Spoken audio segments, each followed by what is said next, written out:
Live from the WCTV studios, this is Eyewitness News at 5. Coverage you can count on. These police are not here to protect and serve us. They are here to assassinate us. They are here to kill us because we are black. Another deadly police shooting, the second in as many days. That's the victim's girlfriend. She put the horrifying aftermath live on Facebook. Good evening, I'm Julie Montanaro. I'm Eden Schultz. Philando Castile was shot and killed during a traffic stop last night near Minneapolis. It comes just one day after another man, Alton Sterling, was gunned down in Baton Rouge. In the Minnesota case, the officer has been placed on paid administrative leave.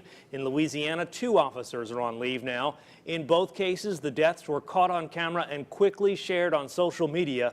We want to warn you, some of the images are graphic. Our James Buckley takes a look at the shootings. Federal investigators, Eden, are keeping a close eye on the shooting deaths of these 2 men over the past couple of days. The 2 incidents in Louisiana and Minnesota also have protesters demanding answers and justice. These police are not here to protect and serve us. They are here to assassinate us. The fiance of the man killed by police in Falcon Heights, Minnesota, not holding back Thursday. Diamond Reynolds says she wants justice for her boyfriend, Philando Castile, who died Wednesday. Reynolds live streamed the aftermath of the shooting on Facebook. He just shot his arm off. We got pulled over on Larpener. I told him not to reach for it. I told him to get his hand out. You told him to get his ID, sir. Protesters in Minnesota gathered outside of the governor's residence early Thursday morning. The state's governor says he's reached out to federal authorities to begin an investigation. I agree that this kind of behavior is unacceptable. It's not the norm in Minnesota. Meanwhile, in Baton Rouge, residents are mourning the death of Alton Sterling. We want justice. That's all we asking for is justice. Early Tuesday, the 37-year-old was selling CDs near a convenience store. Sources say officers responded to a 911 call from a homeless man reporting Sterling had brandished a weapon. Video appears to show an officer pinning Sterling to the ground with a second officer assisting. A struggle ensues. One of them yells "gun," according to the store owner. Then mortal shots are fired. The 2 police officers, Blaine Salamone and Howie Lake II, with 4 and 3 years on the force, have been placed on paid administrative leave. Deadly shootings in 2 states, both leaving more questions than answers.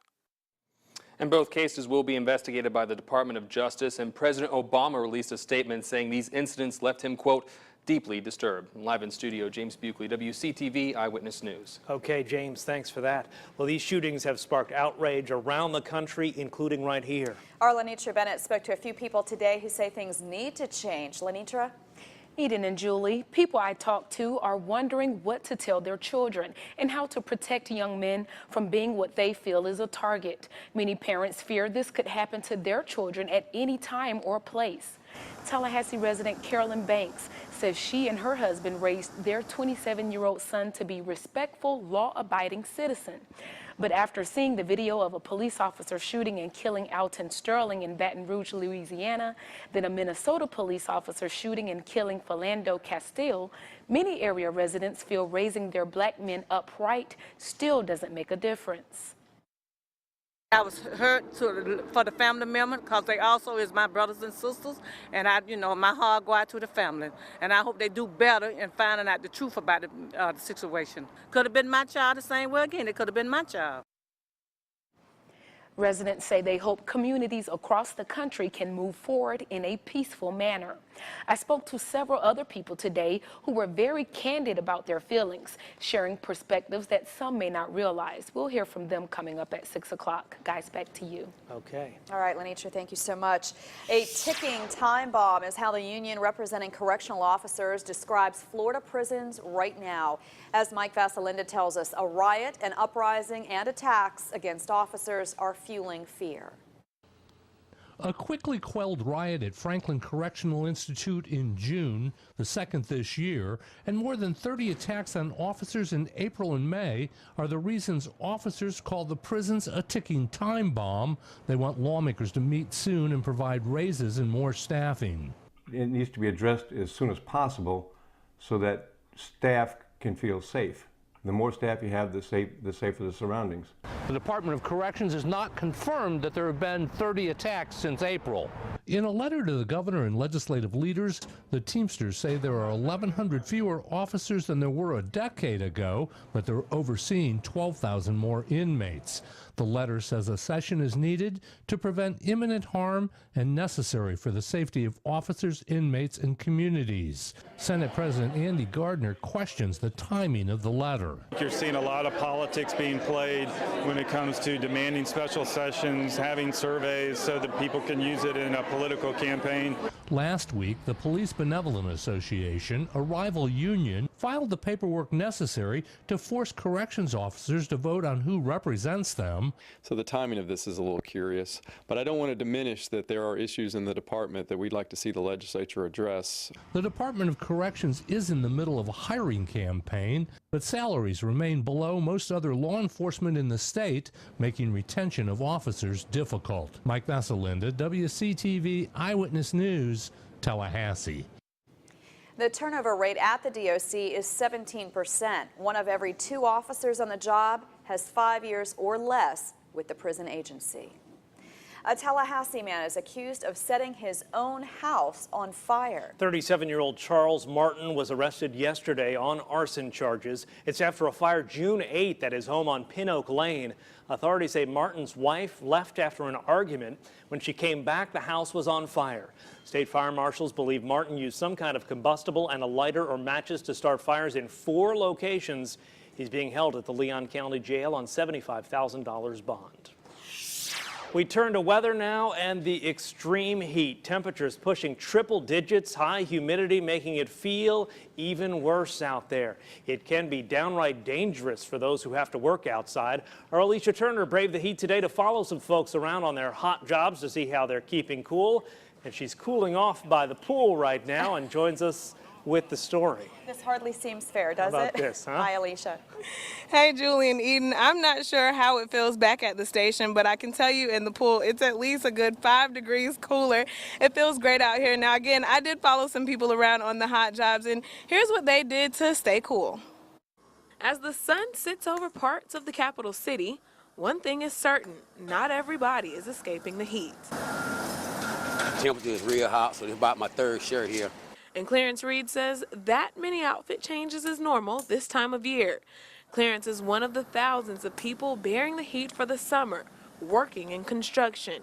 He says he's been doing this close to a decade, and each summer it's getting worse. Now it's getting hotter as it goes. But construction isn't the only hot job around. This house needs a new AC unit in the attic. The temperature on the gauge says it's 122 degrees inside. I mean, you could imagine as hot as it gets, and you know, sometimes it's a strong demand, especially in the middle of the day when no air is going. Between the 2 jobs, both say the key is hydration and knowing your body. Go to the shade and get your water, Gatorade, take your little break, and get back at it. Getting back to the job everyone knows has to be done. Work must go on. Even with the heat, the road must get built, sidewalk must go in, pipe must get laid. That's my job. A job that doesn't get a break from the heat, especially during the summer. Other tips include wearing cool clothes if you can and going into the shade. And if you get the opportunity, just relax by the pool. Julie and Eden, back to you. Not a bad assignment. Well, she was out in the heat earlier. I was going to say, and I hope the men who are working so hard on the roadway there are relaxing now as well. That's right. God bless them for doing that kind of work, and the guys who go up and do the air conditioning when it breaks down in this kind of heat. And that's hot work all the time, Mike McCall, but especially when we're talking about temperatures that are pushing 100 degrees, it's dangerously hot. Well, especially when you factor in that typical South Georgia, North Florida humidity. Now, we've seen some hot days where the humidity values have been down around 20 to 25%.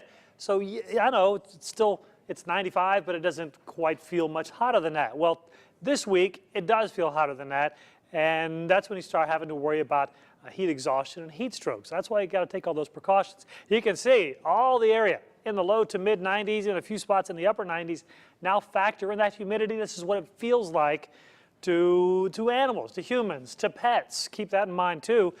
Above 100 degrees. So remember, dogs don't sweat. They need to cool down. So make sure that you keep some cool water out there for them to drink and give them some good shade. not much in the way of help with showers and thunderstorms. Only a couple little small ones around.